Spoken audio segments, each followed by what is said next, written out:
Conversamos con el ministro de la Secretaría General de la Presidencia, Giorgio Jackson, esta mañana acá en Tele 13 Radio. ¿Cómo está, ministro? Buenos días. Buen día, Iván, ¿cómo estás tú? Muy bien. Oiga, qué día duro ayer con lo de la Araucanía, con este trabajador mapuche muerto. Yo entiendo que usted ha dicho que esto no se puede aprovechar políticamente. Vamos a hablar, por cierto, de las connotaciones políticas que puede tener, pero realmente es una tragedia lo que pasó ayer, ¿eh? Sin duda, sin duda. Bueno, compartir no solo las condolencias, sino la impotencia, la rabia que debe estar sintiendo la familia, los seres queridos de Don Segundo. Y por supuesto que desde el gobierno vamos a estar, bueno, ya se presentaron las querellas y se está trabajando para poder, por supuesto, prevenir cualquier situación que pase de esta naturaleza, porque situaciones como estas son realmente inaceptables.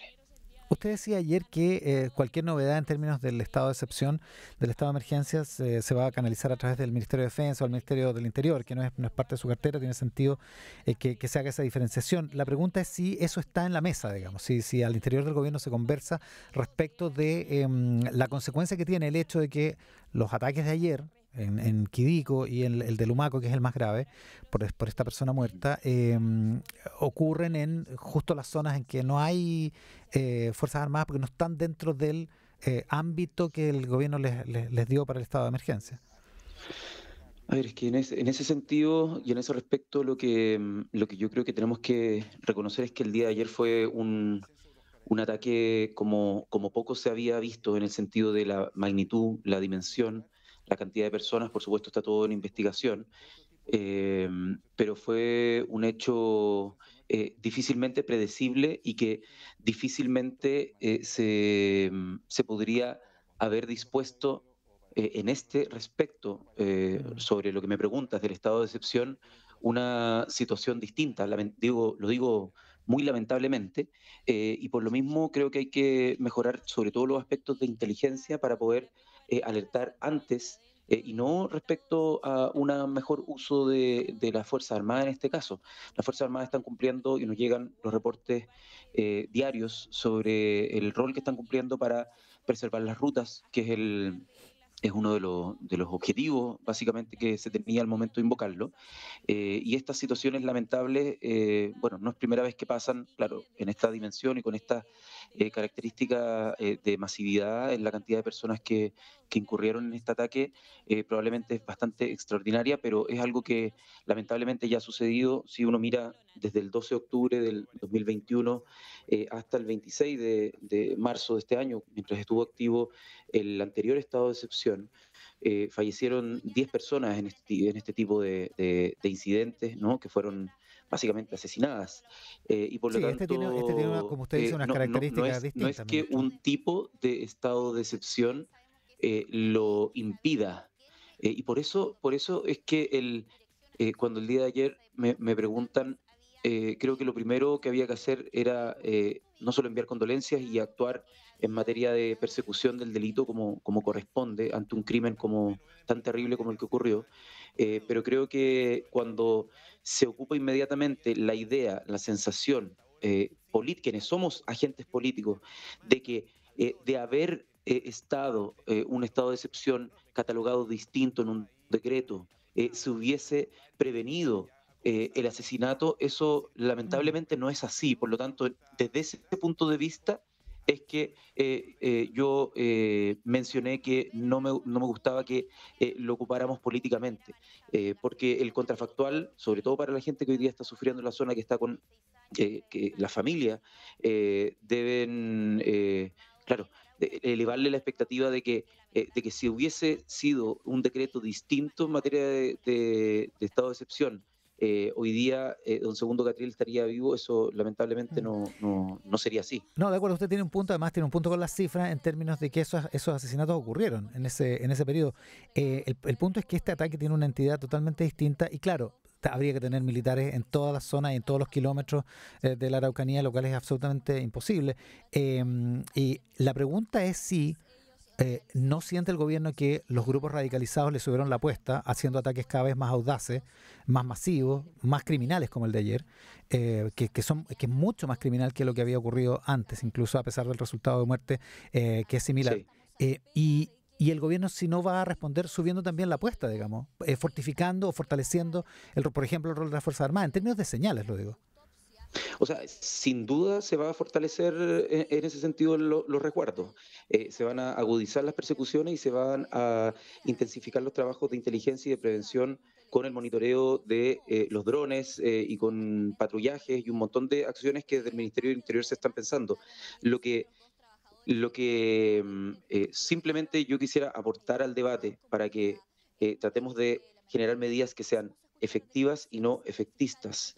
Es que en este caso, lamentablemente, una redacción distinta de un decreto que de hecho establece toda la región y todas o sea, en las dos provincias, en este caso Del en la Biobío. región del Biobío, tanto Arauco como Biobío, las establece dentro del perímetro para el estado de excepción, simplemente que con un objetivo que es para resguardar las rutas.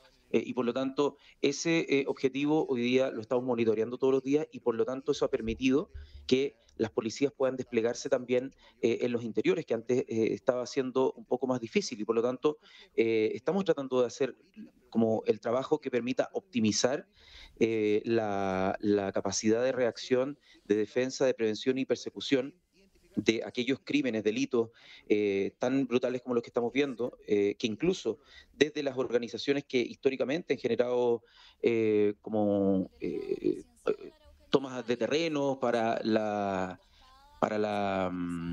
causa de recuperación de terreno, hoy día se descartan de este hecho. En medios públicos han dicho que ellos en ningún caso están vinculados a esto. Por supuesto que esto tiene que ser sujeto a una investigación, pero digo, hay otras veces donde hay situaciones que han sido reivindicadas, por ejemplo, tomas de terreno o distintos ataques que se hacen a alguna forestal o cosas así, que en este caso han sido absolutamente desmarcadas, por lo tanto, la investigación tiene que arrojar quiénes son los responsables y, por lo tanto, que tengan que pagar ante la justicia como corresponde ante Ya, un pero crimen de esta naturaleza. en lo concreto, y entendiendo que estas cosas son dinámicas, hasta ahora el gobierno entonces no ha discutido respecto o no se ha considerado el ampliar las facultades de la Fuerza Armada o ampliar el territorio o el tipo de rutas que tienen que resguardar las Fuerzas Armadas. ¿No? Eso no está En, en la en discusión tem- por en- ahora.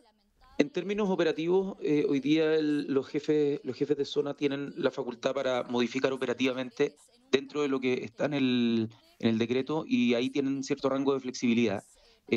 Cuando lleguen los 15 días, nosotros tendremos que hacer la renovación, evaluar la renovación de este decreto de estado de excepción.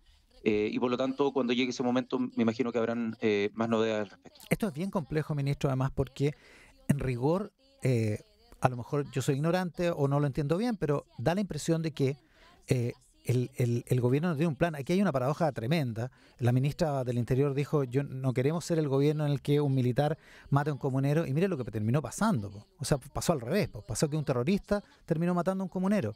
Entonces, la pregunta es, ¿cuál es el plan del gobierno? ¿Cuál es la estrategia del gobierno más allá de llamar al diálogo, que evidentemente parece no estar resultando, digamos?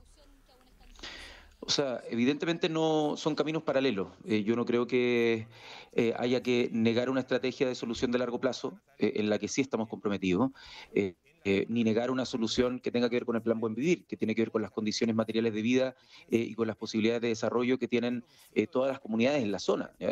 Yo estoy seguro que podemos concordar que son infinitamente mayoritarias aquellas que lo que quieren es tener un diálogo pacífico y mejores condiciones de vida para poder desarrollar su vida con sus familias, sus comunidades.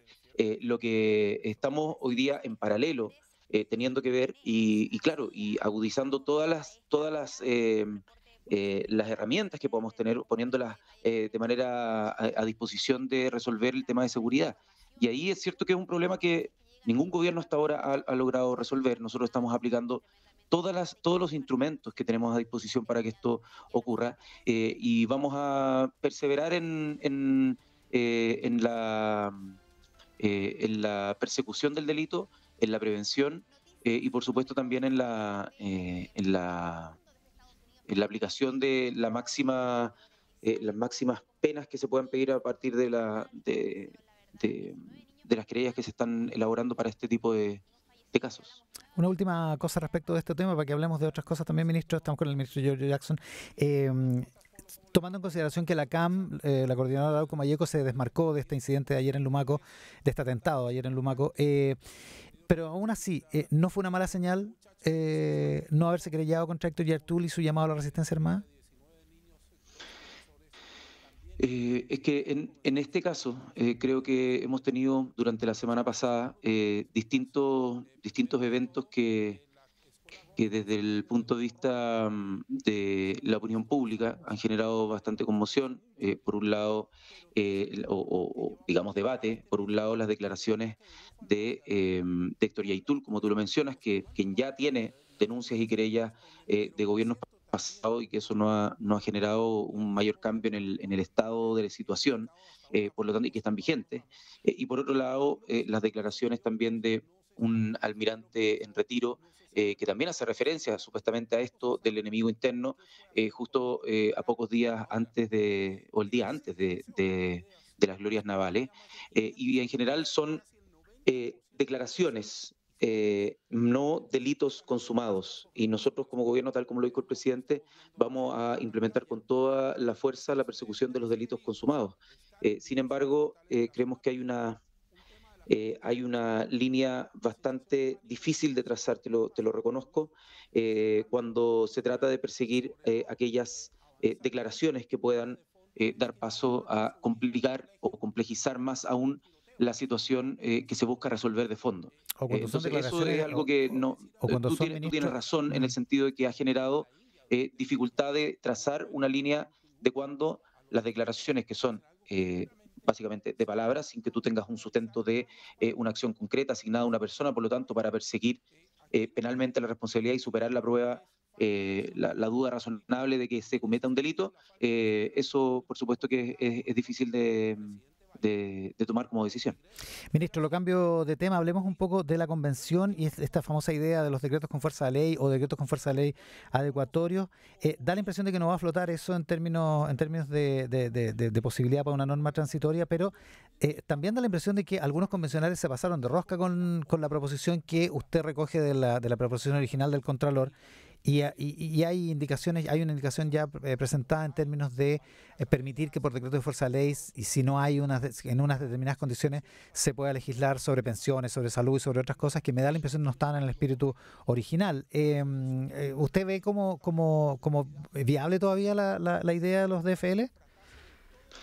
A ver, yo creo que se tergiversó en su momento la idea del Contralor, que a mí me parecía algo bastante razonable, que es que para un número casi taxativo de leyes que permitan la continuidad del servicio, y me refiero a normas adecuatorias que sean de carácter formal, que permitan que las leyes de las bases de administración del Estado, las compras públicas, todo lo que hace funcionar al Estado, que son un conjunto que el Contralor definió como 8 o 9 leyes base, que esas leyes, al tener que tener adecuaciones, muchas de ellas formales, porque generaban como contradicciones con el texto constitucional, se tuvieran que hacer de manera como ejecutiva, ¿no? Y que tuvieran que hacerse en su momento él lo planteaba así, decretos con fuerza de ley adecuatorio. En ningún momento, el Contralor así lo hace explícito en su presentación, Ujú. en ningún momento se refería ni a creación de instituciones, ni tampoco a reformas ni de derechos fundamentales, ni de reformas políticas, ni de ninguna naturaleza, porque en esas, por supuesto, y el gobierno comparte, esas tienen que ser parte de un debate democrático en el Congreso Nacional. Por lo tanto, para despejar, nosotros compartimos esa visión en el sentido de que hay algunas cosas que tienen que ser más bien ejecutivas y que no merecen mayor controversia en cuanto al debate público, sino que más bien tienen como función asegurar la continuidad del Estado. Y por otro lado, aquellas que son reformas donde efectivamente tenemos que llevar las leyes al Congreso. La pregunta que predominó el debate cuando yo estuve en Antofagasta, que fue una reunión, creo yo, con presencia de también convencionales de derecha y que no generó mayor controversia cuando yo lo planteé, ni tampoco de todos los convencionales que estaban ahí, era ¿qué pasa? O más bien, respondernos a la pregunta de ¿cómo hacemos para que aquellas leyes que se tengan que tramitar, que en un plazo determinado que plantee la Constitución van a entrar en directo, las leyes vigentes actuales, podrían entrar en directa contradicción con el texto constitucional y por lo tanto pasarían a ser inconstitucionales y que alguien podría reclamar ante la Corte Constitucional o eventualmente por alguna tutela respecto a algún derecho. Bueno, ¿qué pasa ahí si es que si es que el Congreso y el Gobierno no se han puesto de acuerdo respecto a una legislación que se actualice? ¿Quién pone la legislación nueva? ¿Vamos a dejar de que sea a partir de una jurisprudencia de la Corte Constitucional? ¿Vamos a dejar que por un auto acordado de la Corte Suprema sea legislado a partir de esa manera? ¿O va a ser el Ejecutivo a través de alguna fórmula? Y ese debate, al parecer, generó, por supuesto, mucha conflictividad. Y enhorabuena que se haya esclarecido porque tengo entendido que desde las y los convencionales se ha llegado a una fórmula similar, o al menos dentro de las propuestas que se estaban viendo ayer en la noche, no sé si finalmente habrán ingresado, propuestas que son más bien similares a la modalidad de la ley de presupuesto.